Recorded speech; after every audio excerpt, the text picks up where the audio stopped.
சற்று முன் கிடைக்கப்பெற்ற மிக மிக முக்கியமான செய்தி ஒன்று வெளியாகி உள்ளது. திராவிட முன்னேற்ற கழகத்தின் தலைவரும் தமிழக முதல்வருமான ஸ்டாலினுக்கு எதிர்ப்புகள் அதிகமாகிவிட்டது. 2026 சட்டமன்ற தேர்தலில் திமுக என்னதான் பல வாக்குறுதிகளை கொடுத்தாலும் மக்கள் இனியும் ஏமாற மாட்டார்கள். திமுக 200 தொகுதிகளை வெற்றியடைய வேண்டும் என்று கூறி வருகிறது.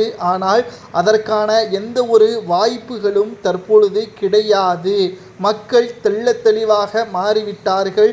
2021 சட்டசபை தேர்தலில் பல வாக்குறுதிகளை கொடுத்தார். அதிலும் மிகவும் முக்கியமானது குடும்ப தலைவிகளுக்கு 1000 ரூபாய் அனைவருக்கும் வழங்கப்படும், பாரபட்சம் பார்க்காமல் குடும்ப தலைவிகளுக்கு வழங்கப்படும் என்று ஸ்டாலின் அவர்கள் வாக்குறுதி கொடுத்தார். இதை நம்பி பெண்கள் அனைவரும் ஓட்டுக்களை திமுகவிற்கு செலுத்தினர். தற்பொழுது காஞ்சிபுரம், திண்டுக்கல், விழுப்புரம் போன்ற பகுதிகளுக்கு அரசியல் பயணமாக மேற்கொள்ளக்கூடிய ஸ்டாலினிடம் இதை நேரடியாகவே கேட்டுவிட்டனர்.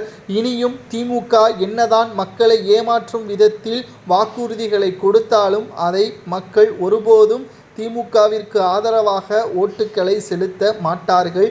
4 முனை போட்டி. திமுக 2026 சட்டமன்ற தேர்தலுக்கு பிறகு எதிர்க்கட்சி அந்தஸ்து கூட கிடைப்பது கடினம் என்ற தகவலை நம்மால் உறுதியாக கூற முடியும்.